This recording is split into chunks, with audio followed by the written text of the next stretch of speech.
Hello guys, कैसे हैं आप सभी लोग। उम्मीद करता हूँ बढ़िया होंगे। एक नया इनिशिएटिव स्टार्ट किया गया है जिसका नाम है आपका एनसीईआरटी। ओके, एनसीईआरटी में सारी आपकी एनसीईआरटीज कवर अप की जाएंगी और ये पहला पार्ट है आपका क्लास 11th चैप्टर 10 ज्योग्राफी का। ठीक है, तो स्टार्ट करते हैं। इसमें atmospheric circulation and weather systems के ऊपर हम देखेंगे पूरा एक एक, मतलब आपको सारे कॉन्सेप्ट यहाँ पर क्लियर हो जाएंगे, कहीं और आपको भटकना नहीं पड़ेगा। ठीक है, सारे कॉन्सेप्ट यहाँ पर आपके क्लियर होंगे। अब इन लाइन्सों में क्या दिया हुआ है इसको डिटेल में समझने के लिए पहले कुछ चीज़ें देख लेते हैं कि हैं क्या। देखिए, ये आपका सरफेस है, राइट। ये आपका सरफेस है यहाँ पे आपका बेसिकली सन, ठीक है, सन रेस यहाँ पर आपकी फॉल हो रही है इस सरफेस पे। ठीक है, अर्थ सरफेस है ये, सन रेस फॉल हो रही है आपकी। तो अब यहाँ पर बेसिकली क्या होगा, ये हीट होगा। ठीक है, ये आपका हीट होगा।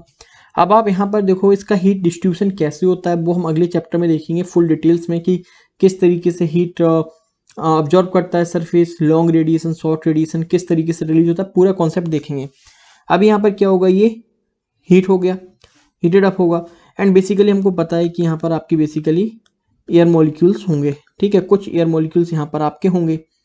अभी जैसे कि मैं बता रहा हूँ कुछ एयर मॉलिक्यूल्स यहाँ पर होंगे। ठीक है, तो अब जब सरफेस हीट होगा तो ये भी हीट होना स्टार्ट होंगे। अब ये हीट होंगे कैसे, यहाँ पे दो प्रोसेस से हीट होते हैं, एक कंडक्शन से और एक कन्वेक्शन से। करेक्ट। अब कंडक्शन और कन्वेक्शन की जब मैं बात कर रहा हूँ तो यहाँ पर सिर्फ मैं वर्टिकल हीट डिस्ट्रीब्यूशन की बात कर रहा हूँ। ठीक है, वर्टिकली हीट कैसे ट्रांसफर होगी। तो जो कंडक्शन की प्रोसेस होती है बेसिकली आपको पता होगा कि कंडक्शन की प्रोसेस में क्या होता है, जब दो इंस्ट्रूमेंट्स आपस में जुड़े हों तभी हीट ट्रांसफर होती है, जैसे कि आप घरों में बर्तनों में देखते होंगे। ठीक है, तो ये जो होता है ये कंडक्शन से होगा, बट ये वेरी माइन्यूट होता है, वेरी माइन्यूट, बहुत ही कम हीट ट्रांसफर होती है कंडक्शन की प्रोसेस से। मेन जो सरफेस पर हीट ट्रांसफर होती है वो होती है आपकी कन्वेक्शन प्रोसेस पे। ठीक, अभी क्या होगा यहाँ पर, आपकी कन्वेक्शन प्रोसेस से यहाँ पर हीट ट्रांसफर होना चालू हो गई आपकी। करेक्ट। तो जैसे ही आपकी हीट ट्रांसफर होना चालू हो गई, जो ये मॉलिक्यूल्स हैं ये क्या होंगे, हीटेड अप होंगे एंड ये दूर दूर हो जाएंगे आपके, जिसके कारण ये हवा क्या होगी, जो बोलते हैं ना हवा आपका वेट कम होगा, हवा आपकी एक्सपेंड होगी, एयर एक्सपेंड होना स्टार्ट होगी एंड वो वर्टिकली अपवर्ड स्टार्ट मूविंग हो जाएगी। It start moving upward to the troposphere. ठीक है, तो हीट होने पर हवा का वेट क्या होगा, कम होगा and they start moving upward. ठीक है, एक्सपेंशन होगा बेसिकली उनका। एंड ऊपर जाकर जब ये अपनी बेसिकली यहाँ पर हीट लूज करेंगे तो इसके कारण क्या होगा, यहाँ पर हीट लॉस होगी, इनकी जो मॉलिक्यूल्स हैं वो आपस में क्या होंगे, कंप्रेस्ड होंगे। कंप्रेस्ड होने के कारण उनका वेट क्या होगा, इंक्रीज होगा। वेट इंक्रीज होने के कारण they start again settling down. ठीक है, ये चीज यहाँ पर क्लियर हुई। दे स्टार्ट यहाँ पर नीचे कैसे आती है, ये कॉन्सेप्ट समझ में आया आपको। ठीक है, अभी यहाँ पर क्या होता है, ये देखो आप यहाँ पर बेसिकली ये आपका क्या है, यहाँ पर मैं पेन चेंज कर लेता हूँ। ये देखिए, ये आपका इक्वेटर है। ठीक है, ये इक्वेटर है, ये ट्रॉपिकल लैटिट्यूड है आपके बेसिकली 30 डिग्री पर। ठीक है, ट्रॉपिकल लैटिट्यूड है आपके यहाँ पर। सब tropical and this is your polar. Now what happen, ये यहाँ पर क्या होगा, ये बेसिकली ये आपका सन रेस है, यहाँ पर फॉल होंगी। ये ITCZ आपका रीजन है तो यहाँ पर सन हमेशा ही रहेगा। ठीक है, मूवमेंट होगा 5 डिग्री नॉर्थ साउथ होता रहता है मूवमेंट।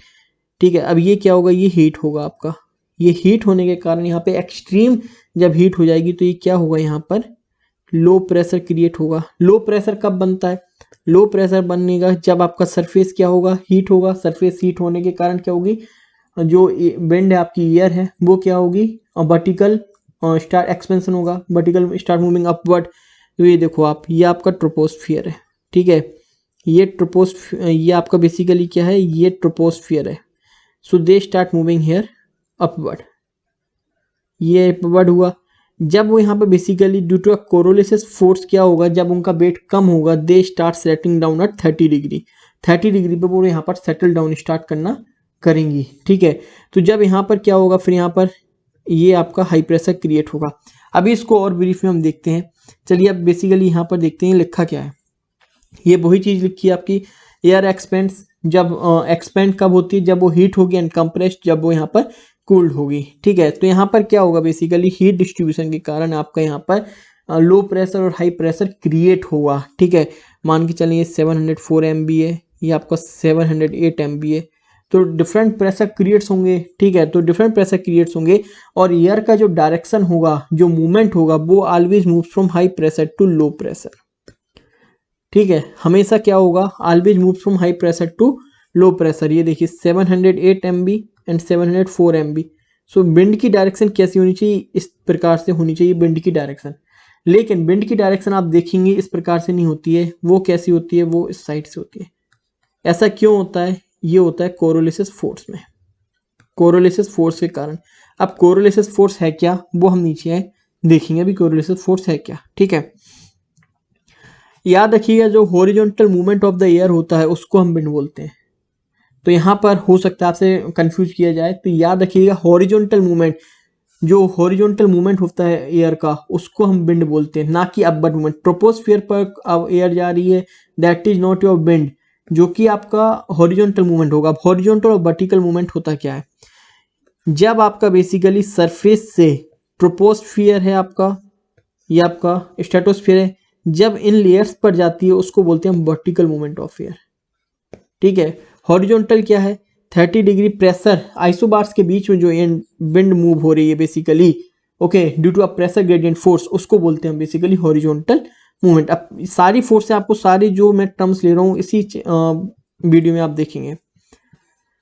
अब वर्टिकल राइजिंग के कारण क्या होगा, अब देखें आप, वर्टिकल राइजिंग के कारण क्या होगा, अपवर्ड मूवमेंट हो रहा है।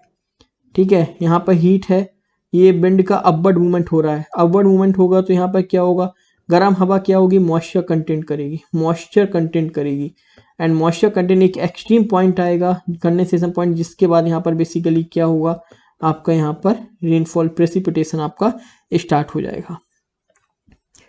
नाउ अब यहाँ पर एटमॉस्फेरिक प्रेशर आपका क्या होता है, एटमॉस्फेरिक प्रेशर क्या होता है, the weight of a column of air content in a unit area. मतलब कि अगर आपको यहाँ पर कहीं पे भी बेसिकली देखना है कि आपका एटमॉस्फेरिक प्रेशर क्या है इस प्लेस पर, तो what you have to do, you have to take an unit area. Unit area का मतलब क्या है, 1 metre square, 1 kilometre square, unit area आपको यहाँ पर लेना होगा। वहाँ पर आप प्रेशर, एटमॉस्फेरिक प्रेशर चेक करेंगे क्या है, और ये it is always from the mean sea level to the top of the atmosphere is called atmospheric pressure. Unit क्या है, it is express in unit of millibars, और सी लेवल पर आपका एटमॉस्फेरिक प्रेशर कितना होता है, 1013.2 मिलीबार। तो याद रखिएगा कि आपका यहाँ पर सी लेवल पर आपका एटमॉस्फेरिक प्रेशर कितना होता है। हो सकता है ऑब्जेक्टिव्स में आपसे यूपीपीसीएस पूछ ले आपके, तो याद रखिएगा 1013.2 millibar from the sea level.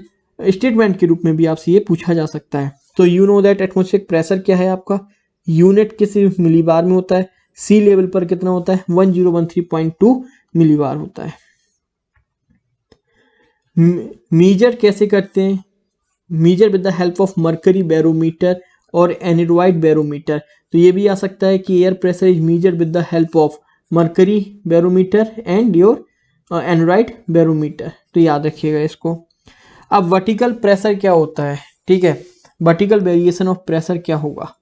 तो जैसे कि आपने देखा होगा, जैसे यहाँ पर ग्रेविटेशन के कारण क्या होता है, यहाँ पर आपका जैसी सरफेस पर ग्रेविटी ज़्यादा होती है, तो ग्रेविटी के कारण क्या होता है, यहाँ पर मॉलिक्यूल्स आपके फिक्स हो जाते हैं। ठीक है, तो यहाँ पर क्या होगा, सरफेस पर एटमॉस्फेरिक प्रेशर ज़्यादा होता है। लेकिन जब आप हिल्स, माउंटेन्स एरियाज में जाते हैं तो प्रेशर आपका क्या हो जाता है, यहाँ पर कम हो जाता है ड्यू टू ग्रेविटी। तो यही है यहाँ पर, in the lower atmosphere the pressure decreases rapidly with the height. जैसे जैसे आप हाइट पर जाएंगे, ठीक है, जैसे जैसे आपकी हाइट बढ़ेगी आपका एटमॉस्फेरिक प्रेशर डिक्रीज होगा। मतलब आपका atmospheric pressure is inversely proportional to height. Atmospheric pressure आपका कम होता जाएगा जैसे जैसे आपकी हाइट बढ़ेगी लोअर एटमॉस्फेयर। करेक्ट।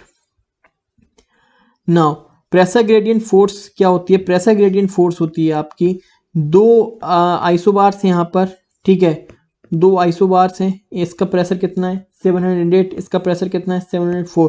तो इनके बीच का जो डिफरेंस है उसको बोलते हैं प्रेशर ग्रेडियंट फोर्स। जितना ज़्यादा ये डिफरेंस होगा उतनी ही ज़्यादा आपकी विंड की स्पीड होगी। प्रेशर डिफरेंस कम होगा, विंड की स्पीड यहाँ पर कम होगी। सो एक क्वेश्चन यहाँ पर ये पूछा जा सकता है आपसे भाई we don't experience strong upward force.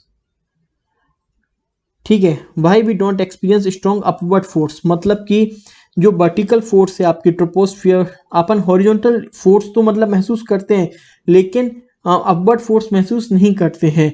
तो उसका कारण क्या है? इसका कारण है बेसिकली यहाँ पर आप देखें, the vertical pressure gradient force is much larger than the horizontal pressure gradient but it is generally balanced by the nearly equal but opposite gravitational force. मतलब कि यहाँ पर ये क्या होता है बेसिकली, इसको इक्विवेलेंट कर देता है कौन? ग्रेविटेशनल फोर्स, जिसके कारण हमें अपवर्ड फोर्स का महसूस ही नहीं होता है। हमें सिर्फ जो एहसास होता है वो हॉरिजॉन्टल विंड का ही एहसास होता है। That's why we don't experience strong upward winds.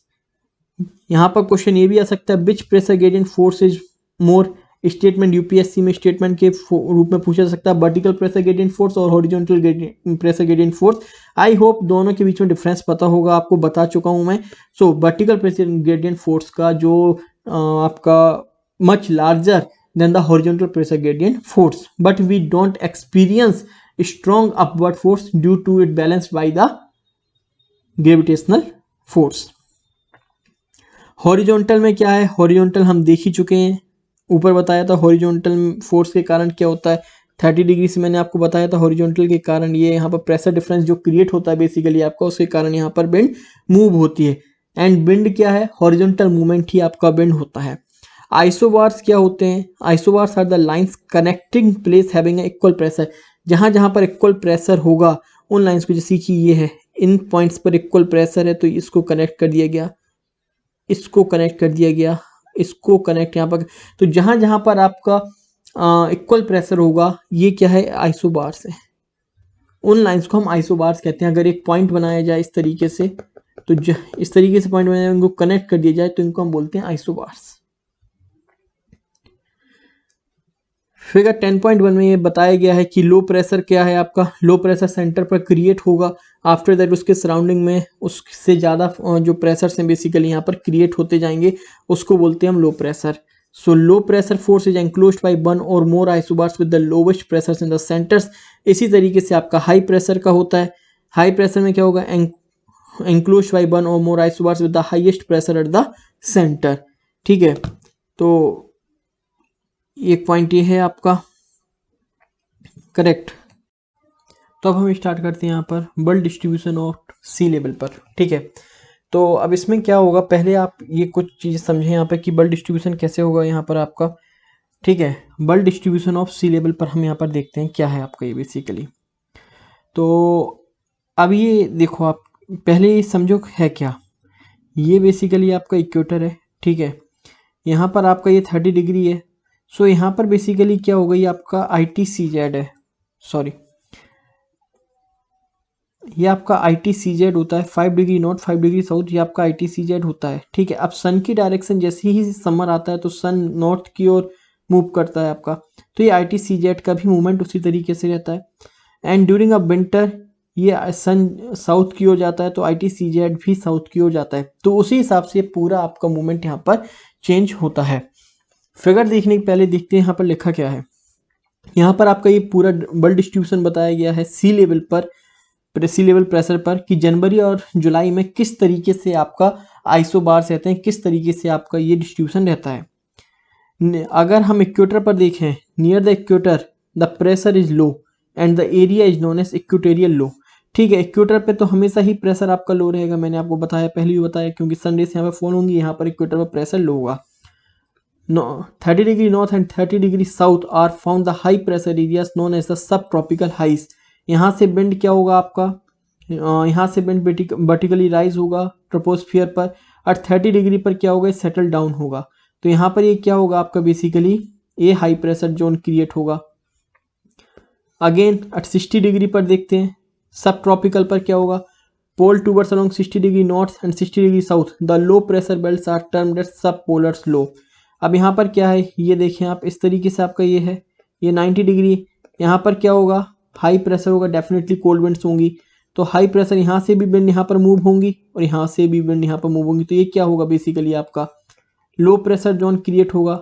अब ये लो प्रेशर होगा, ये लो प्रेशर हो गया आपका, इसलिए इसको बोला जाता है आपका 60 degree north low pressure belt. And high pressure पर क्या होगा, जब यहाँ से विंड आएंगी, यहाँ से विंड आएगी, टेम्परेचर क्या होगा, डिफरेंस होगा दोनों में। इस टेम्परेचर डिफरेंस के कारण क्या होगा, दोनों एक दूसरे को पुशअप करेंगे। एयर मास का कॉन्सेप्ट है ये, आगे आने वाले टॉपिक में इसको हम देखेंगे ज़्यादा ब्रीफ में। अब यहाँ पर देखो ये क्या है, अभी जैसे कि मैंने बताया कि सन की डायरेक्शन पर बेसिकली क्या होता है, सन की डायरेक्शन पे आपका मूवमेंट, जैसी सन की डायरेक्शन होगी वैसे यहाँ पर प्रेशर जोन्स यहाँ पर क्रिएट होते हैं, ठीक है। इस वजह से ये क्या है, ये परमानेंट नहीं है, याद रखिएगा। अगर ये आपका एक सेंटेंस पे क्वेश्चन आ सकता है, these pressure belts are permanent in nature, तो आप लिखेंगे no these are not permanent in nature. अभी यहाँ पर देखें, अभी ये जनवरी का देख रहे हैं, मतलब कि सन का मूवमेंट क्या है, सन की मूवमेंट यहाँ पर साउथ में है, ठीक है। सन की मूवमेंट क्या है यहाँ पर आपकी साउथ में, करेक्ट। सन की मूवमेंट यहाँ पर साउथ में है। अब सन की मूवमेंट यहाँ पर साउथ में, तो सनरेज यहाँ पर है आपकी, एंड यहाँ पर भी क्या हो, यहाँ पर क्या होगा, यहाँ पर आपका हाई प्रेशर क्रिएट होना चाहिए 30 डिग्री पर, ये आपका 30 डिग्री है, ठीक है, ये आपका 30 डिग्री है यहाँ पे। तो यहाँ पर आपका क्या होगा, ये हाई प्रेशर क्रिएट होना चाहिए, एंड यहाँ पर क्या होना चाहिए, यहाँ पर लो होना चाहिए, ठीक है। तो अब आप देखें इस फिगर को, यहाँ पर आप देखें कि यहाँ पर लैंड पर ये आपका है, लैंड है, ये बेसिकली इंडिया है, आपका इंडिया है हमारा, और ये आपका चाइना तिब्बत प्लेटू रीजन है। यहाँ पर हाई प्रेशर आपका क्रिएट हो रहा है क्योंकि यहाँ पर सनरेज यहाँ पर नहीं है, जिसके कारण यहाँ पर हीट नहीं कम होगी और यहाँ पर जो विंड है वो वर्टिकली राइज नहीं हो पाएंगी। ठीक इसी तरीके से यहाँ पर हाई प्रेशर क्रिएट हो रहा है।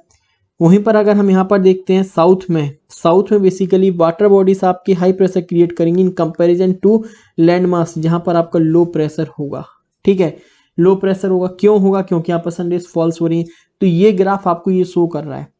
ठीक इसी तरीके से अगर आप बात करें यहाँ पर जुलाई की, हम बात करते हैं तो जुलाई में आप देखें कि सन का मूवमेंट क्या होगा, सन का मूवमेंट भाई नॉर्थ में होगा, ये आपका 30 डिग्री है, ठीक है। जब ये 30 डिग्री लैटिट्यूड है बेसिकली आपका सन की रेस यहाँ पर फॉल होगी, तो ये आपका तिब्बतन जो प्लेट्यू है बेसिकली आपका, ये चीज जो तिब्बतन प्लेट्यू है आपका, ये रीजन यहाँ पर क्या होगा, लो प्रेशर क्रिएट होगा, यहाँ पर लो प्रेशर क्रिएट होगा, और जो यहाँ पर वाटर बॉडीज होंगी यहाँ पर हाई प्रेशर होगा डेफिनेटली।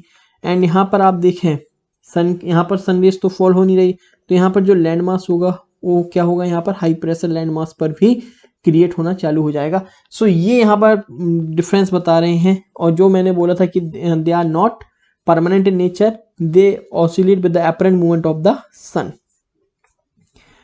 नेक्स्ट टॉपिक देखते हैं, what are the factors that are affecting the velocity and the direction of the wind. What are the factors, तो पहला फैक्टर्स क्या है यहाँ पर, प्रेशर ग्रेडियंट फोर्स, जो कि आपका वेलोसिटी और डायरेक्शन ऑफ द विंड्स को अफेक्ट करता है। मैंने आपको यहाँ पे बताया था कि मान के चलें आपका 708 MB है, या आपका 704 MB है, तो the rate of change of pressure with respect to the distance is the pressure gradient force. मतलब अगर ये जितने आइसोबार जितने पास होंगे विंड की, जो अगर जितना जितना पास में डिफरेंस होगा बेसिकली आप समझो वहाँ पर जो विंड की वेलोसिटी है वो ज़्यादा होगी। Okay, the rate of change of the pressure with respect to the distance is the pressure gradient force.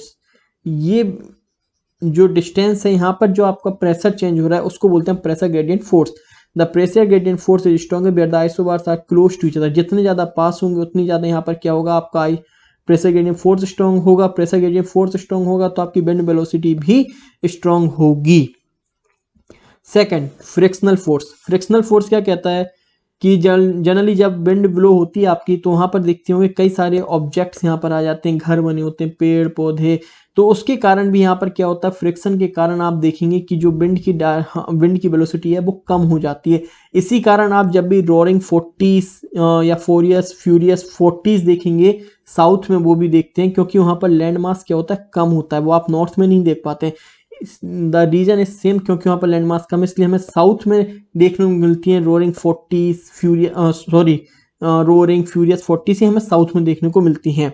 And over the सी भी विंड की डायरेक्शन विंड की जो वेलोसिटी होती है वो ज़्यादा होती है, क्योंकि वहाँ पर फ्रिक्शन फोर्स मिनिमम होती है। कोरिलेसिस फोर्स के बारे में देखते हैं। कोरिलेसिस फोर्स है क्या, ये एक इमेजिनरी फोर्स है, मतलब कि कहना है कि रियलिटी में है ही नहीं, ये सिर्फ एक इमेजिनरी फोर्स है। इस फोर्स का बेसिकली है क्यों, ये अर्थ मूव कर रहा है, ठीक है, तो उसको बैलेंस करने के लिए उसका एक इफेक्ट है कोरोलिसिस फोर्स। अर्थ के मूवमेंट के कारण आपका कोरोलिसिस फोर्स है, जो कि आपके फ्रेंच के जो फिजिसिस्ट थे उन्होंने 1844 में आपको कोरोलिसिस फोर्स के बारे में बताया था। उनका मानना था कि जो कोरोलिसिस फोर्स है, अगर ये देखें फिगर, ये फिगर देखें, ठीक है, अभी आपका ये क्या है, ये 23 डिग्री है, ठीक है, 23 डिग्री है, ठीक है, तो ये विंड की डायरेक्शन इस तरीके से होनी चाहिए थी। तो यहाँ पर ये कह रहे हैं कि ये ऐसा नहीं है, ये इसलिए ऐसी नहीं है क्योंकि this is due to the Coriolis force. Wind की डायरेक्शन नॉर्थ में आपकी राइट हैंड साइड मूव हो जाती है, विंड की डायरेक्शन नॉर्थ में राइट हैंड साइड मूव हो जाती है। एंड यही विंड की डायरेक्शन आप साउथ में देखें, हमेशा देखो ये फ्लो क्यों हो रही है, क्योंकि high pressure to low pressure इस तरीके से फ्लो होना चाहिए, लेकिन ड्यू टू कोरोलिसिस फोर्स ये क्या हुआ, ये राइट हैंड साइड मूव कर गया, ठीक है। एंड यहाँ पे भी ये इस डायरेक्शन में फ्लो होना चाहिए, correct, but due to Coriolis force south में लेफ्ट की तरफ मूव कर जाती है, in south it moves towards the left. तो कोरोलिसिस फोर्स का इफेक्ट ये है आपका, the Coriolis force is directly proportional to the angle of the latitude. मतलब कि आप जैसे जैसे इक्वेटर से दूर जाते जाएंगे आपकी कोरोलिसिस फोर्स ज़्यादा होती जाएगी। Coriolis force maximum at the poles and it is absent at the equator. यही कारण है कि आप इक्वेटर पर देखेंगे तो आपको साइक्लोन्स नहीं बनते हैं, क्योंकि वहाँ पे कोरोलिसिस फोर्स जीरो होती है। This is the reason why this cyclones are not formed at equator, ठीक है। तो अभी हम देख रहे हैं यहाँ पर ये क्या दिया हुआ है, ये देखिए आप यहाँ पर बेसिकली आपको बताया गया है कि द कोरोलिसिस फोर्स जो है बेसिकली आपका that acts perpendicular to the pressure gradient force. अब यहाँ पर देखो आपकी ये आइसोबार्स हैं, मैं अभी स्ट्रेट मान रहा हूँ आइसोबार्स को, ठीक है। तो आप ये देखो आइसोबार्स मैंने यहाँ पर आपका स्ट्रेट माना है कि यहाँ पर आप, ठीक है, ये आपका आइसोबार्स हो गए आपकी, ये करेक्ट। एंड ये क्या होगा आपका प्रेशर ग्रेडियंट फोर्स होगा, ठीक है। Pressure gradient force act force is perpendicular to isobars and the Coriolis force, ठीक है, and the Coriolis force is acts perpendicular to the pressure gradient force। Coriolis force क्या होता है, ये आपका कोरोलिसिस फोर्स है and it acts perpendicular to the pressure gradient force. इतना point याद रखिएगा, the higher the pressure gradient force the more is the velocity of the winds and the larger is the direction of winds. जितना ज्यादा आपके pressure gradient force होगा, मैंने आपको पहले ही बताया, उतनी ही ज्यादा विंड की क्या होगी, वेलोसिटी होगी, एंड उतने ही ज्यादा आप देखेंगे विंड में आपको डिफ्लेक्शन भी देखने को मिलेगा, उतने ही ज्यादा आपको विंड में यहाँ पर डिफ्लेक्शन भी देखने को मिलेगा, correct. As a result of these two forces act perpendicular to each other. At the equator, the coriolis force is zero. Wind blows perpendicular to the isobars. Wind कैसी फ्लो करती है, perpendicular to the isobars। ये कोरोलिसिस force है आपका, ठीक है, यहाँ ये जीरो है इसलिए विंड ब्लोस परपेंडिकुलर, क्योंकि यहाँ पर कोई डिफ्लेक्शन आपको देखने को मिलेगा ही नहीं। इस तरीके से जो ये है विंड आपकी डिफ्लेक्ट होगी ही नहीं, ना राइट में ना लेफ्ट में आपकी विंड डिफ्लेक्ट होगी नहीं, जीरो है। दैट्स इज द रीजन आप देखेंगे ट्रॉपिकल साइक्लोन्स आपके फॉर्म नहीं होते इक्वेटर पे, जो मैंने आपको पहले भी बताया है। अब यहाँ पर आप देखो, इस फिगर को पहले देखते हैं। इस फिगर को आप देखेंगे तो इसमें आप देखेंगे ये हाई प्रेशर है, ये लो प्रेशर है आपका, ठीक है। हम ऊपर जाते जा रहे हैं यहाँ पर, ठीक है, ये ऊपर जाते जा रहे हैं, ठीक है। अभी ये कॉन्सेप्ट है बेसिकली आपका जियोस्ट्रॉपिक विंड होता क्या है। अभी देखो आप, ये आइसोबार्स है, इसके परपेंडिकुलर में ये जो है, इसके परपेंडिकुलर में जैसे कि मैंने आपको बताया था आपका प्रेशर ग्रेडियंट फोर्स रहेगा, ये परपेंडिकुलर आइसोबार्स के है, ठीक है। यहाँ पर ये क्या होगा बेसिकली, ये आपका कोरोलिसिस फोर्स बेसिकली इसके परपेंडिकुलर होना चाहिए था, बट ड्यू टू फ्रिक्शन ये कोरोलिसिस फोर्स है आपकी, विंड की डायरेक्शन ये है। फिर और ऊपर गए हम, यहाँ पर प्रेशर और कम हुआ आपका, ये आपका प्रेशर ग्रेडियंट फोर्स है, ये कोरोलिसिस फोर्स है। यहाँ पर फ्रैक्शन कम होता जा रहा है, फ्रैक्शन का क्या रोल है ये बता रहा हूँ आपको, ठीक है। उसी तरीके से जैसे जैसे यहाँ पर फ्रैक्शन कम होता जाएगा, ये आपका प्रेशर जो प्रेशर ग्रेडियंट फोर्स है, ओके, एंड कोरोलिसिस फोर्स रफली ये दोनों ही एक दूसरे को बैलेंस करेंगे, ठीक है। यहाँ पर क्या होगा, यहाँ पर आपका फ्रिक्शनल फोर्स जीरो हो जाएगा और ये जो विंड आपकी start moving parallel to the isobars, इस विंड को बोलते हैं हम जियोस्ट्रॉपिक विंड। अब यहाँ पर देखते हैं, the velocity and the direction of the winds are the net results of the wind generating forces.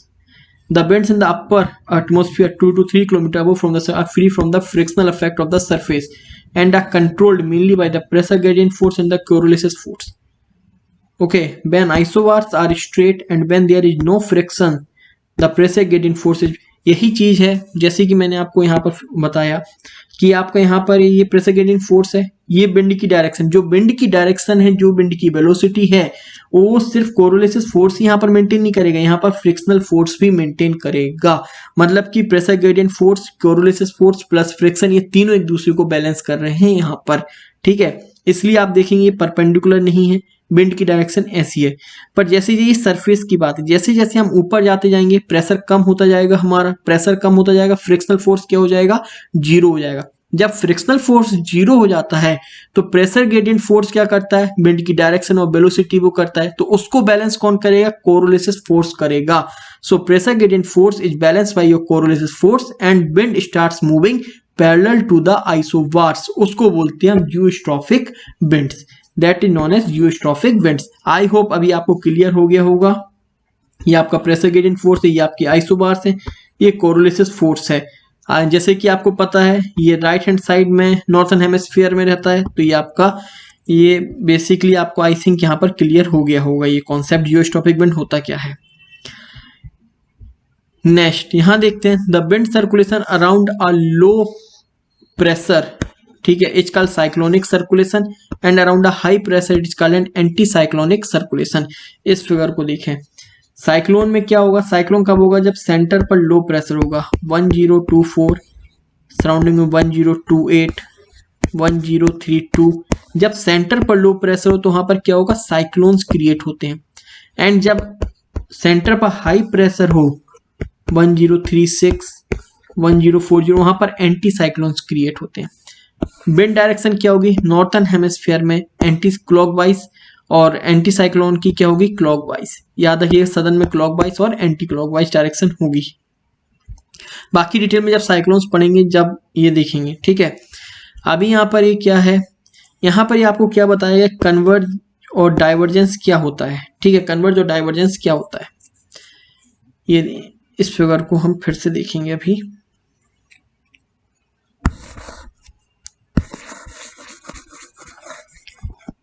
अभी देखो यहाँ पे क्या हो रहा है, ये आपका हाई प्रेशर है, दिस इज जो लो प्रेशर, ये यहाँ पर विंड आ रही है.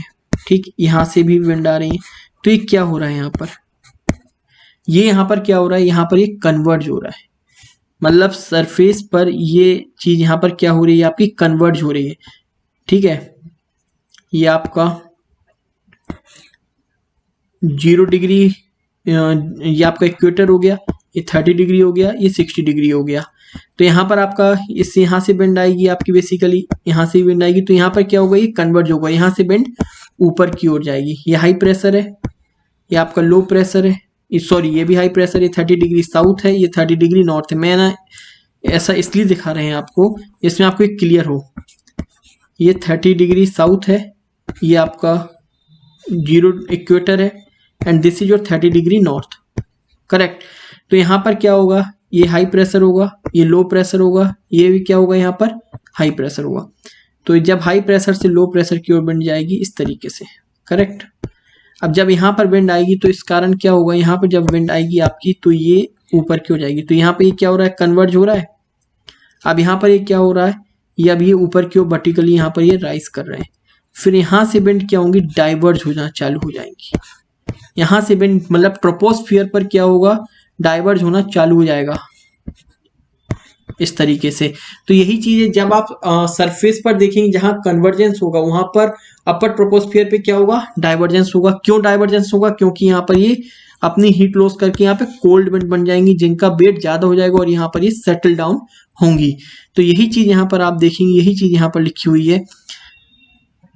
ये फिगर देखें, ये आपका सरफेस है बेसिकली और ये आपका ट्रोपोस्फियर लेयर है. ठीक है, तो यहाँ पर क्या हो रहा है, ये मान के चलें आपका ये 30 डिग्री साउथ है, ये आपका इक्वेटर है, ये 30 डिग्री नॉर्थ है.